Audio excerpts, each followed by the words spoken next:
Started. So good to see you all at this April 21st webinar for Helpful Village, the new monthly release that we're doing. And this is the agenda of the meeting, which is the usual news, reminders, improvements, process. So that's a new one. So we're discussing about how we are implementing a better management of the improvement ideas, then the improvements of this month, quick demo, and what are the next priorities. So let's get started with the agenda. And before we move to something else, just mention a few reminders. First, that there is another webinar next week, April 28th at 2 p.m. Eastern. And that's a webinar we do with Village to Village movement. And it's a different format. It's a Q&A session where basically villages ask questions and we answer in a peer-to-peer fashion. And then Helpful Village team is also there to answer those questions. There is a few links that are useful. The Helpful Village Training Docs Guide, that is an essential, and the Help Center that we'll be discussing a little further, and the link for the Slack, which is the community discussions, and then the documents to submit new improvement ideas, and the improvement ideas spreadsheet. So all those are essential resources you need to know about. And then if we move on, first of all, if you have questions that you would like to have discussed, we can address them at next week's webinar with V2V. All your questions, you can send them to our national coordinator, Gary Frankel, that is with our village in JVSO, which is Jersey, but it's a neighborhood of Houston, Texas. And if you write to that email address, so hvusers@v2vnetwork.org, that basically goes to Gary, who's coordinating the questions. And you can CC us also if you want. It's also a quick reminder because we have these two key resources I mentioned before: the Training Docs Guide and the Help Center. So the Training Docs Guide is essentially a table of contents of how our documentation is organized. The Help Center is where the actual content is. So it's a searchable database where you can search your questions or navigate with the Training Docs Guide. This basically is an example of the Training Docs Guide. It's organizing the information of all different modules depending on the different phases. So this is also a reminder. And this is just a print screen of the Help Center. Just if you're not familiar with it, you can get there to ask your questions about how to use Helpful Village. And that is all for the reminders we wanted to make. Basically, here we have a quick presentation of the improvement process discussion. And for this presentation, actually, is my colleague Parker, but some of you may know and some others may not know, but he's basically presenting you some of the work he has been doing also with Christina about how to improve our management process, about improvement process. So I forgot, by the way, to mute everybody. So I'm going to do that. And then basically, Parker, you can unmute yourself. And I'll be moving the slides. So you just tell me next, and we don't need to switch screens. I can do it on mine. Actually, Christina, if you can manage the mute all, would be better for me. Parker, if you're on, you can go. Do it. Perfect. Hello, everybody. First, just like to introduce myself. My name is Parker Hull, and I'm a team member here at Helpful Village, and I really appreciate all that each of you do for the village movement and for all of the members of your villages. So we've been talking and thinking a lot about our improvement process, and we haven't made fundamental changes to how we do it, but we have made some improvements. So first, I just wanted to remind you that for bugs or problems with your software, features that we have already implemented that aren't working right, you're going to go to support.helpfulvillage.com. There you'll find a lot of training guides that will help you maybe troubleshoot and find solutions. If not, you can open a ticket specifically related to the bug so that we can take care of it on our end from the software side. And then we also have kind of our improvement ideas, things that aren't things that are already in the software, problems that you're having, but ideas that you have that would improve the software. You're going to go to ask.helpfulvillage.com and fill out a short survey that's going to give us kind of your improvement idea and make it possible for us to see it. However, it kind of becomes difficult if the lines between these two get blurred and we're getting bugs in our improvement requests and we're getting improvement requests in our bug system. So we just want to ask all of you to make sure that your bugs and your problems with pre-existing features go to the Help Center, and any ideas for improvements or changes to the software go to ask.helpfulvillage.com. And along with that, on ask.helpfulvillage.com, previously we've had kind of an unmanaged system where every once in a while we look at the page, but it's been kind of hard to know what we're planning on working on and what's going on that document. So if we'll go to the next slide, we're going to look at a little bit about kind of our process, how it's looked before, and how we're committing to improving it going forward. So from kind of start to finish for an improvement, you all go online and you ask for an improvement. You say, I think this is a great idea. And it goes to our improvement ideas sheet, which is a Google sheet that you can all view. You can't edit it, but we have it behind the scenes. And before, it was kind of this unruly document that still has something like 480 ideas on it. But we're working on organizing it better. And a commitment that we've made is that weekly, I'm going to go in to organize the document, make sure that all the priorities are where they should be, and all the ones that are done are where they should be, so that we can see really what we're working on and what has been done and what ideas are in the pipeline. And then monthly, Manuel, Christina, and I are going to meet to talk about what are the priorities that we have, what are the suggestions that we received that we really feel like we need to be implemented. And then we'll announce at the webinars kind of what we're working on and upcoming priorities. So we just want to make it clear, all of your ideas are valued. We are so grateful for all of your input, and we don't want you to stop by any means giving us suggestions, because that's where really good improvements to our software come. And we take into account the priorities that you have, but we just want to let you know that the decisions on what software or what changes get made are made by us as a team, taking into account things like how many people have told us that they think this is a good idea. How many people would it help on our software? And basically, how can we fit it into our schedule as we go forward? That's a great suggestion, Carol. We actually have that, and I'm just going to get to that. So if you go to the suggestion sheet and you agree with the suggestion, please send the email to support.helpfulvillage.com, and we'll add kind of a vote to that. And then just so you know, if you have a specific request that you really need done, or it's kind of more specific to your village, there's always an option to be able to purchase programming time so that you can get a specific request done, whether it's a specific report that your village needs or something else. We are always happy to be able to do that and set aside some time for you for a low cost.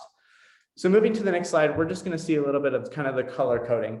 So before, there was a system that had it color coded by priorities, but it was kind of hard to see. So now we're just going to keep at the top of the page, this lightest color is our priority number 1, the ones that we're trying to get done. We'll probably get 3 or 4 of these done each month in this one category. These are the things that are on the top of our list here at Helpful Village. Then moving down, we have our 2 and then our 3 in that color system. Just so you guys, or so you all know, these are the things that we're working on right at this moment. Those are on our list of priorities. So if you ever are curious about what improvements are in our pipeline for the immediate future, you can always see it there in this color-coded priorities.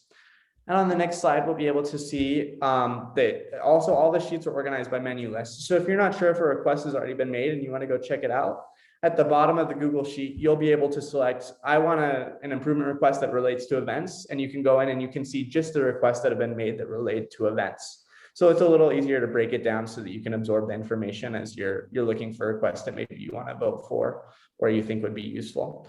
And then at the bottom of the form, there is in green all of the requests that we've completed. There's something like 80 or 90 requests that we've already completed on there. So we're really happy about that, and we're really excited about moving forward with the system that we have so we can help you. And again, before I pass the time back over to Manuel, really, we truly appreciate all the requests that you make in the reports and the improvement ideas that you send us, because they're all very important to us. We take into account the importance that they have to your villages and are trying to do and implement the improvements that make the biggest difference for the largest amount of our customers. And so thank you. If you have any questions, feel free to reach out, and I'm happy to explain any of this again. And I will turn the time back over to Manuel. Yep. Thank you, Parker. That was a great presentation, and we hope that we make this process clearer. As we move on, there is a few more news we wanted to share with you. First is that we have produced new training documents and articles in the number of 18 new Help Center articles and 2 training videos that were made this last month. This is the name of the training articles that we did, basically explaining when you go to the settings area of the software, we have now come up with different documents explaining what is each setting for, right? So sometimes these settings had kind of some weird names, and now we have an explanation of how to use them in the best way possible. These are the other training docs that were added, usually answering to some of the questions that we receive from customers. So these are some sort of frequently asked questions. We also produced 2 videos, one video about how to join a Zoom event via mobile phone, and then yeah, the other one that is playing there. So how will the user see events info from a confirmation reminder email?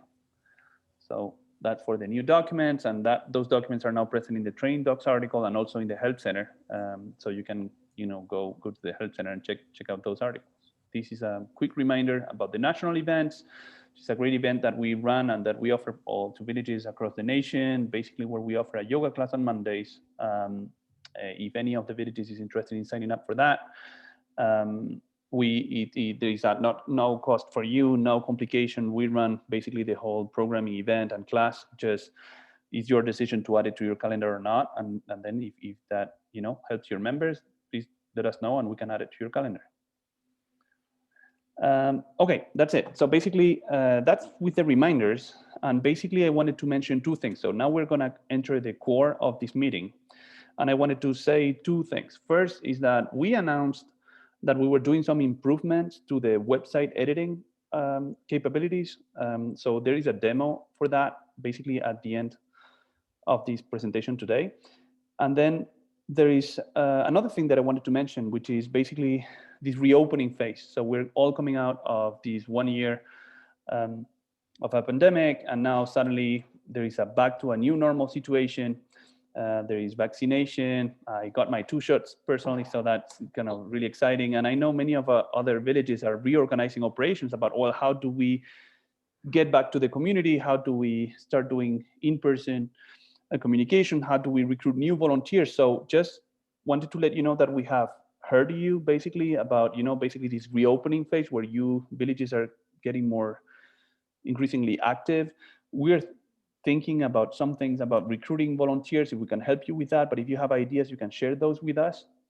And then I have another thing that I'm going to present here, which is a major feature we did for this reopening phase. And this will be the first kind of improvement of this month that I wanted to discuss about. And this is the fact that we are adding this big improvement, which is the possibility to add a health training requirement for your service requests. So for example, if you have some drivers that don't feel that just any volunteer can come in and service them, but some of them require health training first, well then basically we have added a checkbox here, which is to the volunteer info. So the volunteer profile of your volunteers, you have an additional checkbox there. You're used to this place because that other checkbox there is very important, if the volunteer is screened or not. Well, next to that checkbox, there is a new checkbox that is saying, well, this volunteer received the health training, or did he not receive the health training, right? So that's on the person's profile. On the volunteer profile, you can choose, yeah, this person did receive the health training or she did not. There are a couple more checkboxes that are important. The first one is on the volunteer service, right? So you have your volunteer services that you can customize. Is driving, transportation, in this case is friendly visit. So the volunteer activities now will have also an additional checkbox that is saying, was if you have health training required for this type of service, probably because there's going to be kind of in-person contact between the volunteer and the member, maybe because it's a ride, or maybe because it's visiting the member's house, and therefore for that reason you need this additional level of health requirements. And if you add it to the volunteer service type, what happens next is that every time you create a service request, you can have, if this is from an activity that has this additional requirement of health training, well, then each service request will be also, kind of have a bigger requirement of health training required. Now, how does that translate to your volunteers? It translates in the way that if you have service requests that require an additional health training, those are only visible to your volunteers that have received the health training. So it's kind of a little bit of a word complicated. So I'm just repeat the words that I just said. And obviously there is, training documents to explain this better. But what I'm saying is that there may be some volunteer services that you are setting up that require additional health training. Those will only be visible to the volunteers that have received the health training. So that's a good way to ensure, basically that the volunteer matching is done when some health requirements have been met. Okay, Same thing for, seeing the volunteer services online, and same thing for the volunteer emails that go out in the morning. So you don't need to use these features, right? If you want to keep using as you have been using before, you don't need to add additional health training requirements. But basically, we have, been listening to villages that want to have some service requests that require these additional health requirement. This is also what I said, is that the volunteers would have the checkbox of the the health training will be able to see the requests that require health training.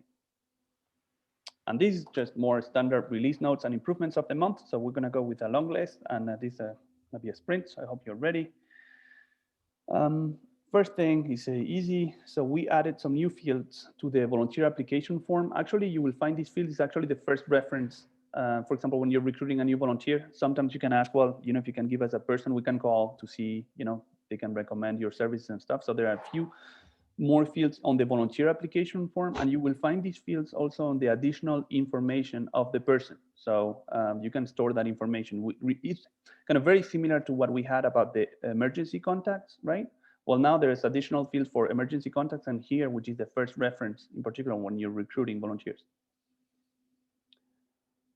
Okay, the next one is about the rights. So we were discussing actually with Village Without Walls in Portland, Oregon, and basically they were giving rights to their service request manager. And we realized that the service request manager didn't have right to see the actual, who was in the volunteer groups, who were the active volunteers. And basically, so now, if you give someone the rights of service request manager, they can go into groups and see who is on the groups of each volunteer activity.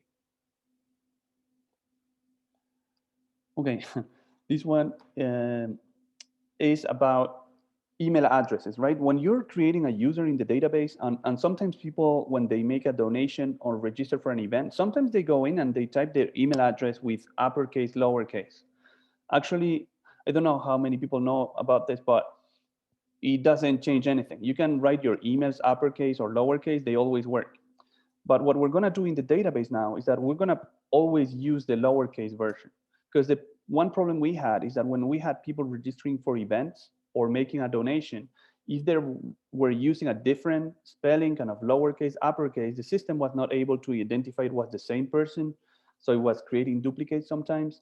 So I mean, we just people can keep writing their email addresses the way we want, but we're always gonna write them in lowercase because that's, that will always work exactly the same, and we will avoid duplicates. In this specific example, Cristina Acevedo at helpfulvillage.com with the uppercase letters, it works exactly the same as Cristina Acevedo in all lowercase. Okay, talking about words, we have changed the spelling of a few features in the software this month. The first one is about the word canceled, in particular for the service requests. So one of the status says was canceled with 2 L's, like the British would say. Like I had also learned to spell canceled, but in American English it's canceled with 1 L, so just 1 L was lost this month. It doesn't change anything to you, but just you'll realize that there's a different spelling. The other thing we did on the menu manager is that we were saying, you have the menu manager is a hierarchy, right, of menus. And we're saying the son because it comes under another menu manager. But we're going to go with more gender neutral child option. So it's the exact same functionality, but just changing the word son for child. Okay, this is another feature is when you're doing the group management, right? So you're adding volunteers or adding people to a mailing list or something like that. There is a button that was there before that is called add people from a different group. So for example, you can have, I don't know, you create a new group about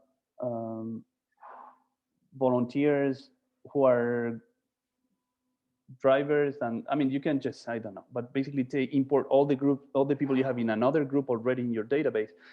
You can import them into this new group that you have. So this button existed before, but had some restrictions. You could only do it from volunteer services or village builders, and now you can do it from many other places. So you can just move people around from one group to the other in a much easier way. Okay, this is for the email templates.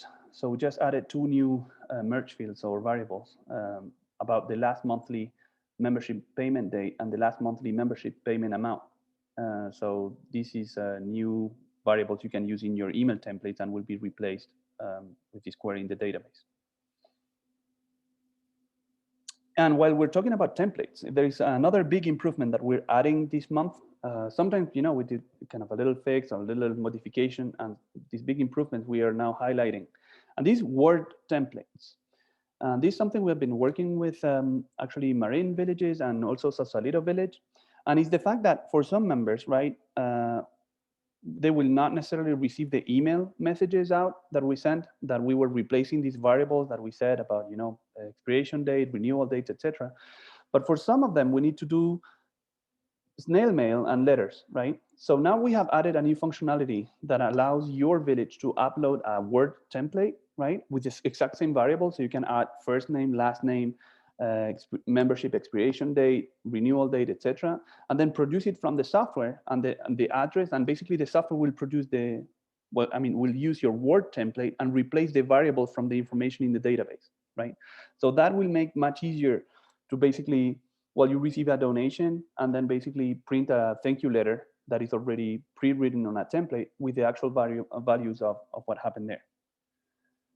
I'm going to show this in the demo later today. And Christina, if you're listening, and if I forget, just remind me to show this, because this is an important feature, is that if you go to the documents library, okay? In the documents library, there is a folder that's called admin folder. And we will be creating this weekend a new folder that is called Word Templates for HV. So it has a preset name.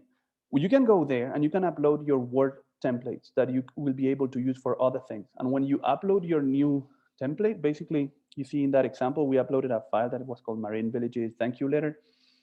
And basically, pretty much like we do for the web template, you say, what will we be using that Word document for? And in this case, it's a thank you for your donation letter. Okay, and then it's public, is in which folder it is, and this is the name of the document. It's not very important, but the most important things are the last two fields down here, the Word template for what helpful village task, and what is the name of the file that you can upload, and then just save. And I'll show a demo of this, kind of interesting. But basically, once you apply it to a donation, the result,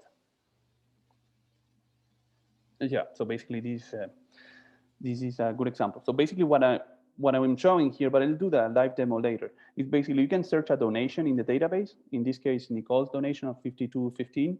And basically we added a new button there that says download thank you letter, right? So you see there's two buttons. If you use prepare receipt, it's gonna use the email templates. If you use download the thank you letter, it's gonna download a letter that will look like this. It's a Word document where basically we replace the name of the person, the address, the amount, the expiration date, etc. All the same values. It works exact same way as the email templates, but just something that you can print, put on an envelope, and send out. Whew, let me catch my breath. And then we're moving on to the next feature. Okay, so we introduced, and this is something we did with Avenidas in Palo Alto, California. So they just added this checkbox about the canceled events, right? Like now you can, if you unfortunately need to cancel an event, there is a checkbox that allows you to say that it's canceled. And we're gonna automatically add this label to the title of the event saying that it's canceled. One thing that we added this month is that we were still sending a reminder email to people about that event, but why would we send a reminder email for an event that was canceled anyway? So we are no longer sending reminder for canceled events. If it was canceled, it will stay in the calendar showing as canceled, but we're not sending, we're not sending a reminder to people saying that they can come because anyways, it was canceled. Okay, this one is also very easy to understand. So we have a reminder email you can activate, right? So we can send an email out to event participants the day before. And this email contains the name of the event and also the instructions. Particularly, you can include, the Zoom links, etc. And one thing we heard back is that we had these two links there at the bottom, this join online meeting, if it's a Zoom meeting, and then basically the more information. Before they were links, but we received some feedback from one of the villages in DC, basically saying that, well, those links were too small and they were together. So basically, if you wanted to press on one of the two links, probably you want to click the wrong one. So just came in, and the only modification we did here is that we just added a big button that makes it easier to click on it, and it's different. So it's the same functionality, but just buttons instead of links. Okay, this one was interesting too, and this is another village in DC that reported. So you're familiar probably with this feature already. On the user profile, we have these different tabs and information about a person: general information, membership information, volunteer information. So we were already using these graphic cues that I know many villages like, with this green color saying that this person is an active member, and in this case, a red color saying that the volunteer, well, is not an active volunteer. But basically, the improvement here is that we realized that for colorblind people, the use of green and red was not great, and we had a green dot and a red dot, so they looked exactly the same for colorblind people. So now we just do the same functionality, but we change the shape a little bit. So the green is going to be a dot, and basically the red sign is going to be a square, more like a stop sign. So I mean, if you're colorblind, I'm sure you're super excited, and if you're not, doesn't change much to you, because it's pretty much the same. But we're very sensitive basically to visual impairments, something that happens very often. So if you have other suggestions like this one, we really like those, because we want to make the system accessible to all. Okay, this is a change we did in a report. We were working on this report with Petaloma Village in California. And this is basically a super important report about because basically you can sign up a new member, right? And then the new member is an active member from the day you set it up. And basically he has not paid yet, but you want to make sure he pays. So we recommend villages to run this report under membership, which is the missing membership payments. It will show, if, for example, Elda in this case signed up for membership, but she has not paid. Well, this report will show the people that are missing payments, both for the one-time payments and also for the monthly payments. We had an example, and then we changed, this is what I'm explaining here on the slide. Basically, we changed the values of some of the columns here. I'm going to give you another example that was interesting. We had this situation in Northwood Village in Philadelphia, where they had one member, and basically the membership expired, right? And then the person went into Helpful Village 2 months later, so he doesn't have access. That was like she doesn't have access to service requests and many other membership features. But Helpful Village will always allow you to basically make a payment for membership, right? So she set up a monthly payment, but she had lapsed for 2 months, right? So basically what this report does is that, well, okay, if you receive monthly payments, but there is a lapse period where there are some missing payments, this is also going to show on this report saying, well, that this person, okay, is paying monthly, but there were 2 months that she still owes. You probably want to call them to see if they can make a one-time payment, or you do some sort of arrangement with them. But basically the system is helping you make sure that your members pay their dues. Okay, this one will be shorter to explain. Just added this field to a report that we had forgotten. So how did you hear about us? You will find it on the report. We added also more options for the old people report. So if you want to produce the birthdays or the tags or the mailing list, that will be now basically accessible on the creation of the old people report. This is another change we did on the service request module, which is basically when you see the details of your service request. Before you could see the name of the member once you were matched or something, but you were not able to click on it. And now basically we just make that name clickable, so that if you click on that, you can basically go to the public profile of that person, right? I mean, public, it's not entirely public. It's not the admin profile, but it's the profile that other members can see, where basically you can see a bio, see a picture, etc. So it's kind of a way for a volunteer to see the member, that they're helping. Okay, this is a change we did in settings, and this is Jim Ladden's idea, and I think it was a good idea. It's basically, sometimes in settings, right, we have all these properties that we have developed over time, and then sometimes they had some names that are a little bit complicated. This is a good example, is the creation flow in the service requests. Like, creation flow kind of sounds a little bit complicated as a word. So we just added the question mark to the right, just a help to explain what that is doing.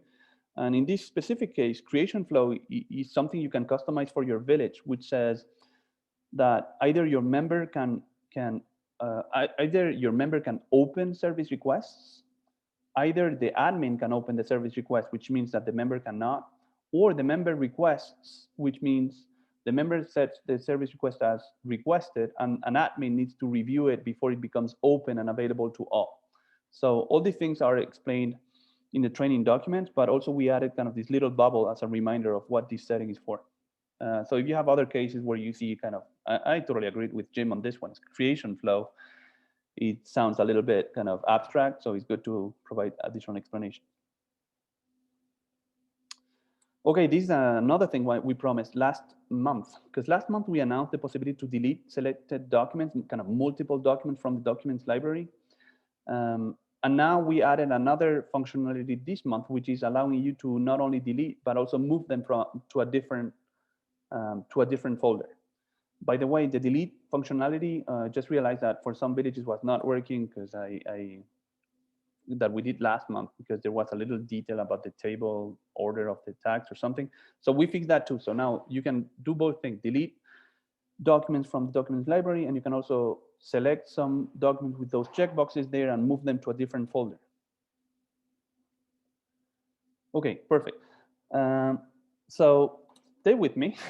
So that's a long list of documents and improvements, and I still have more to show you. So let me just have a look at the timing. Oh, we're good.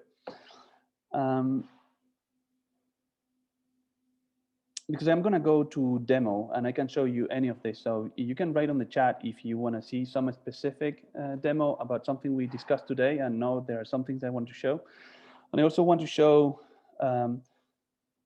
some things we are working on for the website design features and templates. So I want to say two things. First, I can show today part of the demo of the improvements we are working on the website design.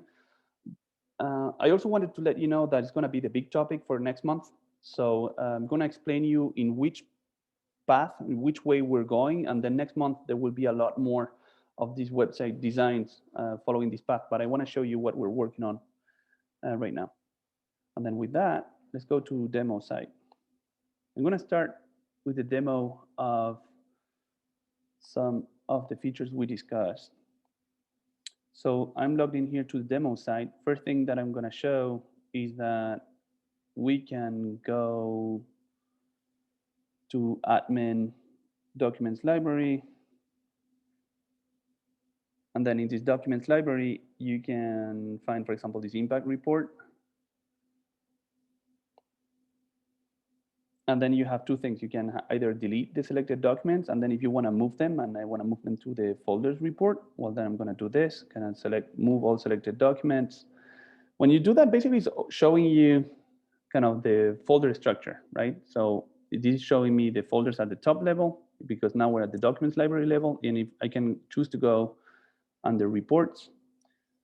And now the currently selected folder is report. So if I want to move it to report, I can do it from here. If I realize that, oh, no, this is not where I wanted to go, you can go back one step, right? You can go back to the parent report folder of reports, and then say, for example, no, I want to add it to other or something. So you can navigate the document structure like this. And in this specific case, I'm going to move it to reports. And then I'm going to say, I'm going to move all selected documents to reports. And it just successfully moved all the multiple documents to a reports folder. So you see that here, documents library reports. Okay, so that's about moving. Deleting is pretty much the same, so I'm not going to show that. But what I wanted to show you is here on the admin docs folder, there is a new folder that we're adding for you this weekend that is called like this, Word Templates for HV. Then if you go there, you're able to upload different Word templates. So the one that we added this month is thank you for your donation Word template. But next month we're adding more. So we will be adding kind of, thank you for renew or invitation to renew your membership, etc. So you can contact our support line, with ideas about what are other, Word templates you would like to use. Yeah, that will be coming also next month. Is that you can do renewal letters or other things that you do with a Word template. Now, you can create new Word templates in this way.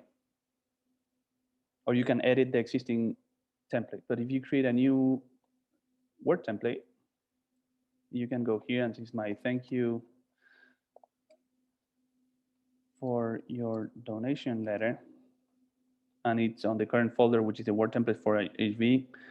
And basically here you can choose what are we going to use that Word document for. So in this case, for now, it's only for thank you for your donation. As I said, we will be adding some other things. And then basically here, you can upload your Word document from your computer, and you upload it here and just save. So that's very easy, right? And now once you have that, you can go to a specific donation, because I'm going to show you a demo about how that looks. Reporting docs, I think. And then at the bottom of this, you have the list of donations. And then you have here donation from Nicole, and you can view her donation. And what you had here before is you can edit the donation, you can prepare the receipt. As I said, this is the web template, and this is the new Word template. So because we selected that we had one template that we're using for the thank you for your donation letter, when you press this button, blah. Okay, this worked kind of before the meeting. It's not working now, but basically it's downloading a Word document. And it didn't, for some reason, just broke it. But anyways, it's going to download a Word document, replacing the variables into your document. There is another thing that I wanted to show you. Oh yeah, it's about the volunteer activities that have a health requirement. So if you go to admin, people management groups, and here you have your different volunteer activities. And for example, here you say, well, driving is a volunteer activity that from now on, I have different volunteers in that activity. And now, but I want to edit this volunteer activity, because from now on in our village, we decided that this is a volunteer activity that requires a health training for this type of service. Now, if you save this, it's going to update the service request. But then now when you create a new service request,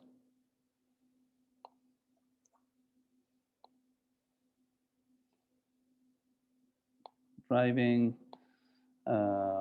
going to the doctor, and then a date, a time. So this is the same. There's nothing new here in the way we create the service request.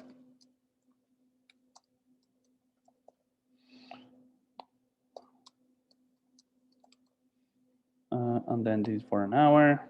So we create a new service request for this member, and then we're going to save it. So it just created in the usual way, but now if you edit it,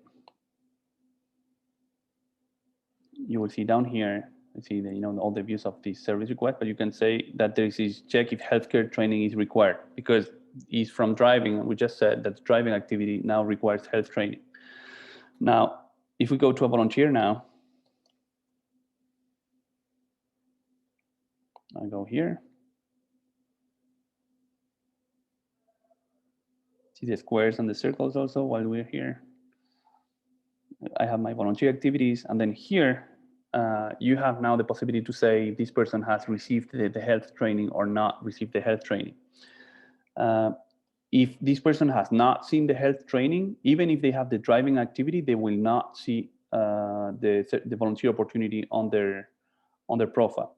If your village decides that, well, some activities require health training and that this volunteer received that health training, well, then now he can see those and basically be matched. So it's a way to make sure your volunteers have the proper level of training to to help with in-person meetings with your members. Okay, that's what's for that demo. And then I know there is one more thing I wanted to show is about the website editing capabilities. So first of all, I'm going to go here to settings. And also for the team, either Parker or Christina, I'm not looking at the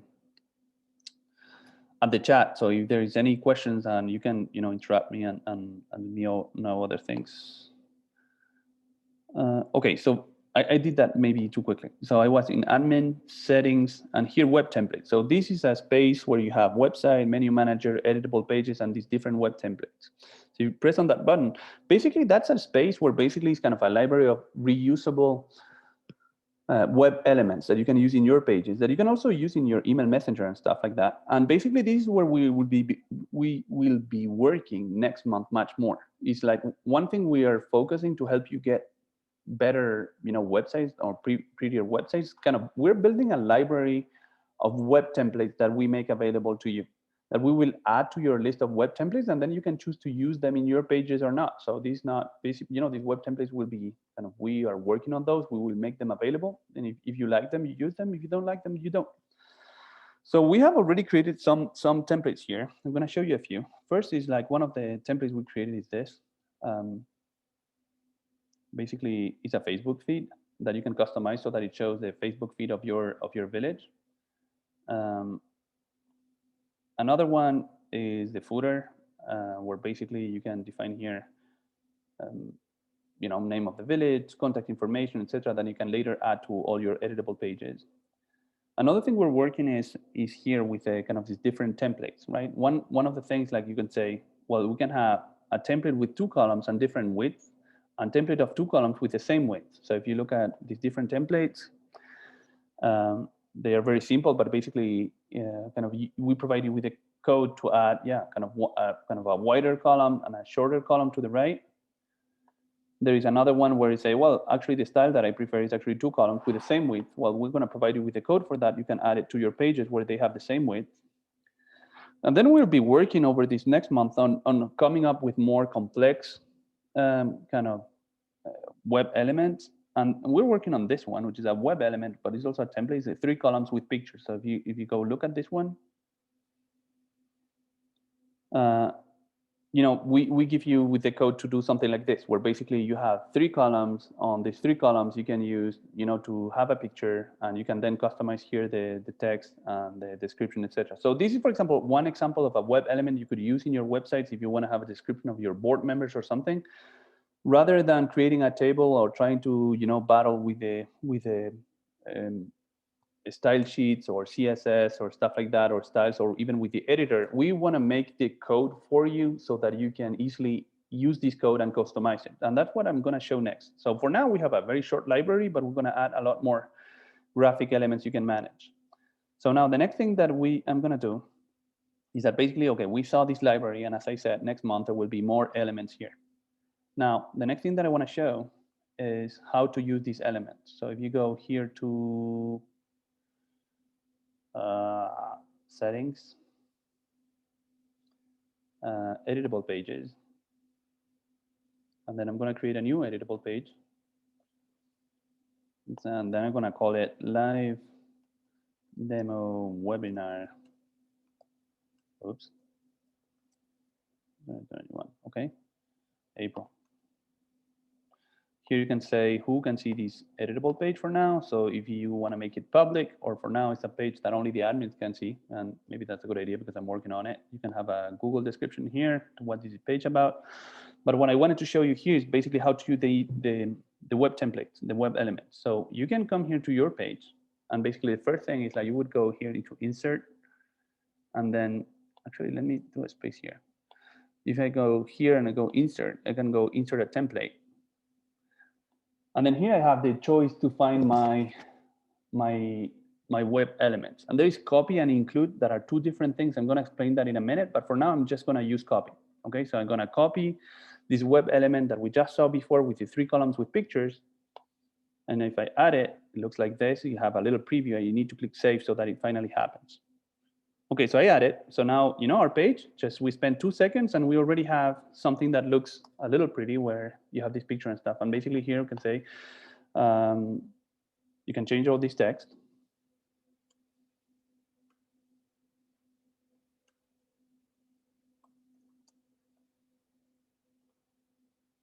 And then basically not only the text, you can also change the image. I'm going to show you also how easily you can change the image here. First is that you select the image here, and then from the image you can go into picture here.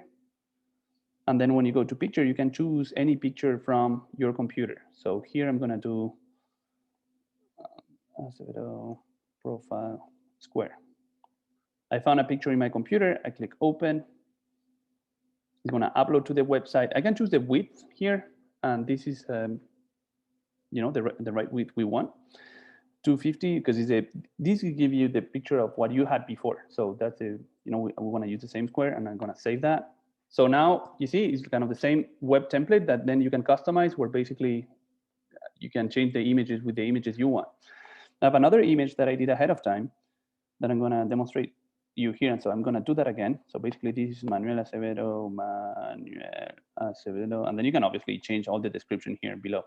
And then basically here, I'm going to do another trick here with this other picture, which is I can change the image. And the image doesn't need to be a square. So if you want to browse for another image in my computer, it's here on the desktop, actually. I prepared ahead of time another image that is called Acevedo Profile Circle. And I can open this picture.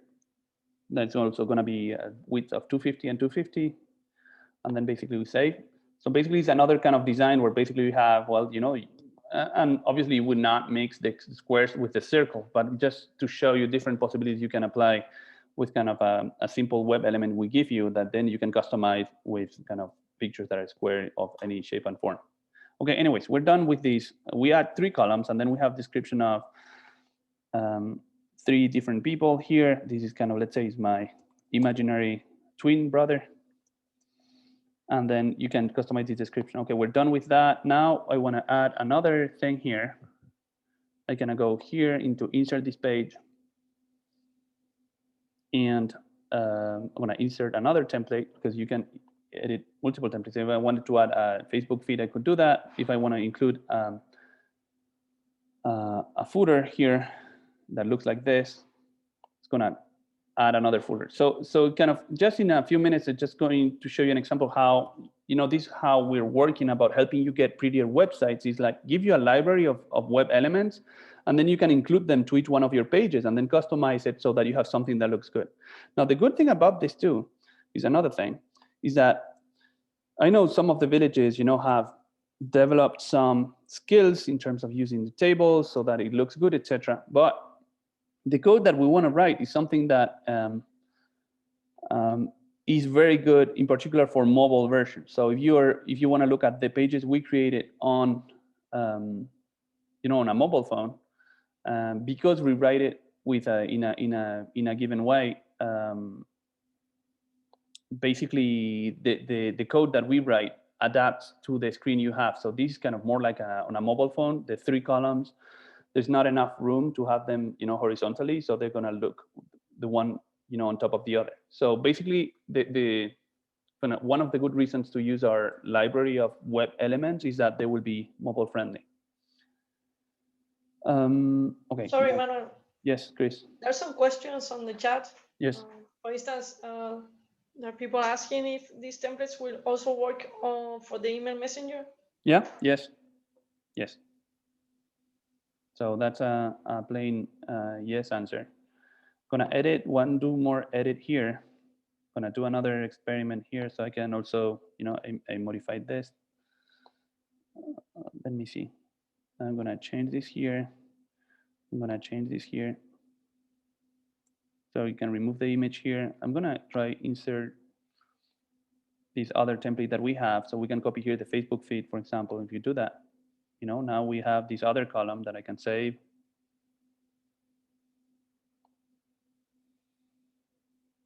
Okay, so this is a very quick example of saying basically how our library of web elements can be used on your website so that you do less code and basically include some of these elements to your page. And then obviously you can customize, right? Okay, there's one more thing I wanted to say about this. And if there is something, that you feel you don't have full command on these web elements, don't worry, because I'll be working, next month on the next release. There will be a lot more web elements available on the library, and I'll do a training about how to use that again next month. So if you don't have full understanding of everything I'm saying, don't worry, we're going to come back again next month. But there is another thing I wanted to show here, right? Is that we basically added here this footer, right? And we have the phone number. Now there is something that's kind of interesting, is that, well, basically I can come here and can change the phone number 537255. And then I can save this page. Okay, Okay, and then I have the new phone number I added, 7255. Now, if you're using a footer, and imagine you change your phone number, then it means you need to go to all the pages using that footer and change the footer, 25 times, and you probably don't want to do that. So there is another idea that I'm going to show you.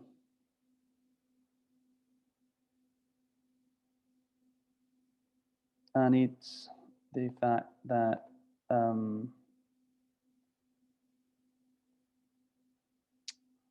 yeah, let me see.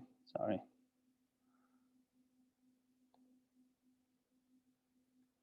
Yeah, I wanted to delete this guy. No, it's gonna, you know what? Let me do it. I'm gonna do it on another page for now. Ooh, sorry, I'm gonna go here. About our village. I'm gonna edit this other page. And then basically here at the very top, I'm gonna remove this image that I don't like. I'm gonna remove this image that I don't like, just cleaning up something. Yeah, basically what I wanted to show you here is that when you're using templates, you have some templates here when to insert, and there was this little thing I told you before, where there are two options. You have copy the web element. So for example, what we did before is that we copied the footer. So if you change the phone number, well, you're changing the phone number on the copy of the footer. But rather than doing a copy, you also have another possibility, which is including the footer. And basically the footer is this other one page that you can define once and reuse in multiple pages. So if you include the footer, it would look like this on your page. You see what I'm saying? It's like it's a placeholder for the element footer that's gonna come at this place. And then if you save this, you see, this is the element with the phone number of the reusable template. So I hope you can see the difference between copying the web element, which is kind of copying the code of that web element into this page, and the include, which is saying, well, at this place, this is a placeholder that I will replace with the separate element of the web template. As I said, I'll come back again next month explaining the difference between copying the code and including the code, because it's kind of a subtle difference, but it's kind of important. But we allow both. And then with that, I think I'm gonna go stop sharing my screen, and then I'm ready for some questions. We still have a few minutes. So Christina, I don't know if you have some specific question you wanted to bring to light, or if we open up for questions, anyone that wants to unmute, what do you prefer? Kevin had also one question about the template for the thank you letter. Mm-hmm. Is it Microsoft document or is Google Workspace? Yeah. So what we did is a Word document. So yeah, Microsoft Word. If you're using a different kind of product, we can just let us know. We will give it a try. The other thing that I wanted to say is that you can use the same variable names, but it's a little bit sensitive because Word makes a lot of kind of stuff in the background. So you need to be careful when you're creating the Word document. But we're gonna roll that out step by step. Okay, and as I said, we still have 4 or 5 minutes, and we have another webinar next month. So, sorry, not next month, Wednesday next week. So there will be a lot of room for questions. But I can still take 1 or 2 questions today. I've got a question. Erica at Palisades Village. Hi, Erica. Hello.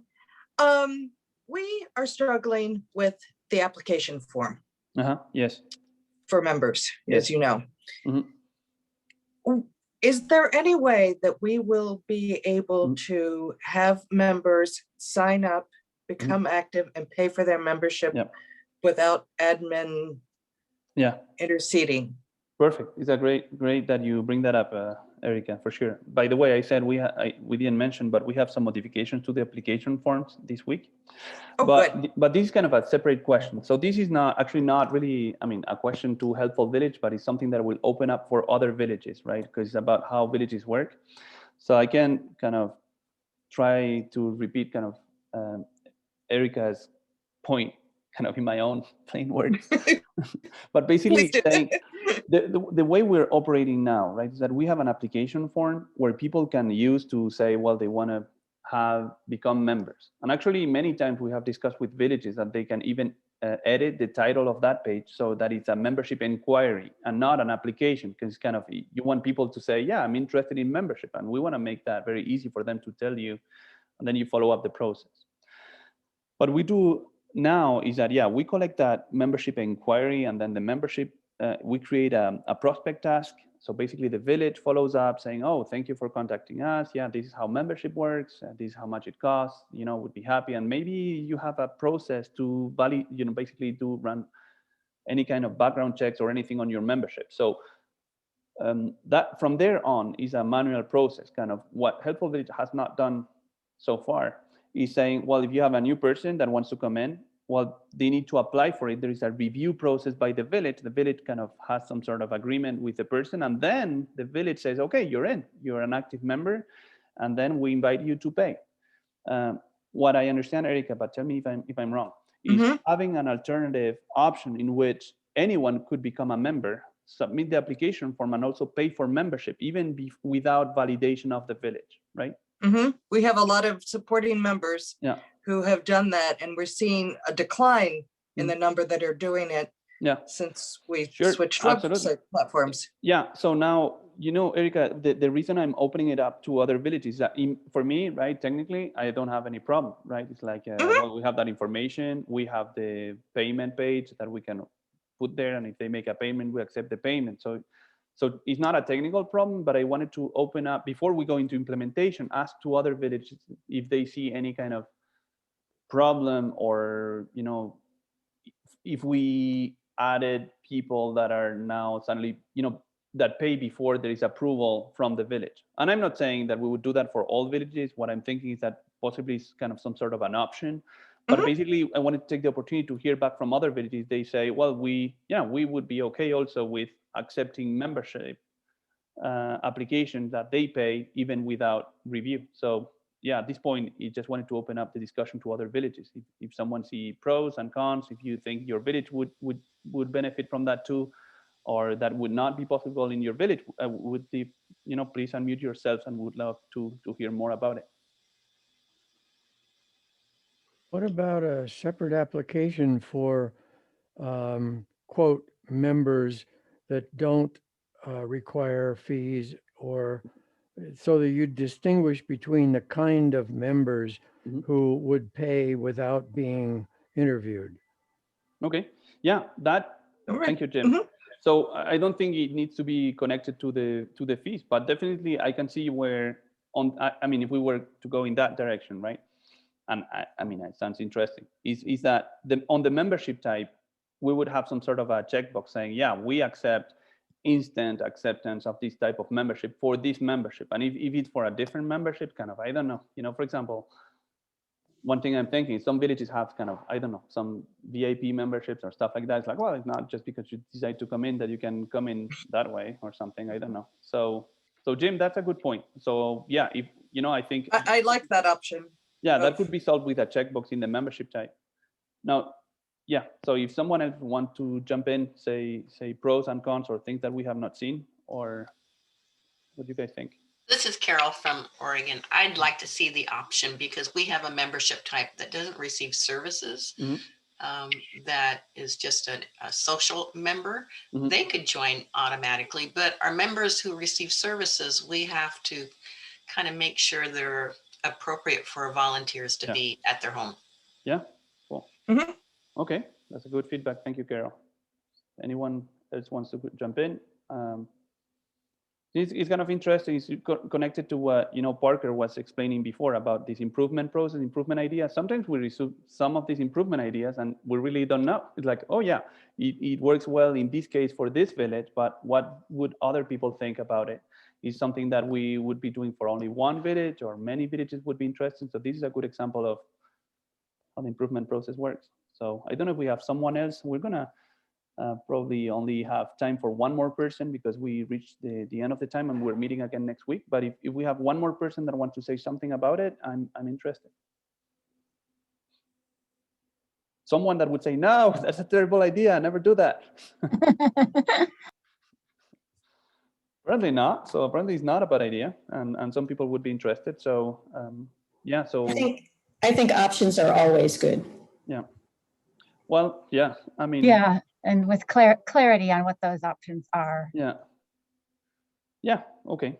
At the same time, obviously, options are always good, but as Parker was explaining before, it's also it's priorities, right? It's like, yeah, we can have more options, but then if we're doing that first, that means that there are other things that we need to do later. So it's that's why we need to hear not only having more options, but kind of, yeah, this is kind of something that would be important for us, and if we see that it's important for a lot of people, we prioritize that accordingly. So Yeah, we put that on the list long ago. But I like it, Erica. And the thing is that if we see, I feel better now that hearing from other villages that some people don't see kind of, I don't know, that's, horrible idea, or it's a problem or something. Mm-hmm. Mm-hmm. I think it's a good idea to make it easier for people than to get more members to your village. So that sounds kind of wonderful to me. That's what we're trying to do. Yeah, exactly. Perfect. I have a doubt about it, which good, has to do with the problems that we have when people end up duplicated in our system. And obviously, if someone just appeared out of the blue and came in and wants to be a social member and pay money, that's fine. But if they've ever been in our system before, there's a really good chance that they're going to end up with 2 files. And when they give money, then the only way you can fix that is to ask Helpful Village to merge them together.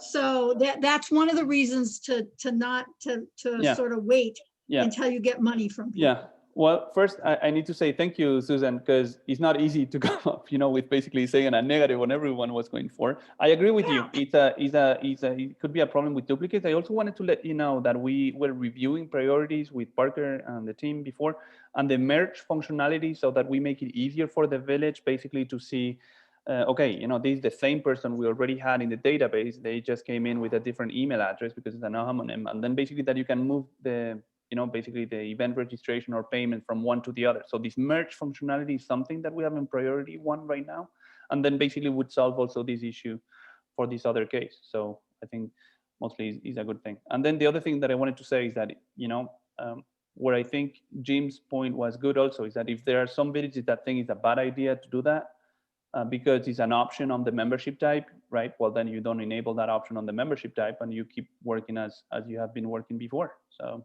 that all makes sense, I think. Great. So that's a great point.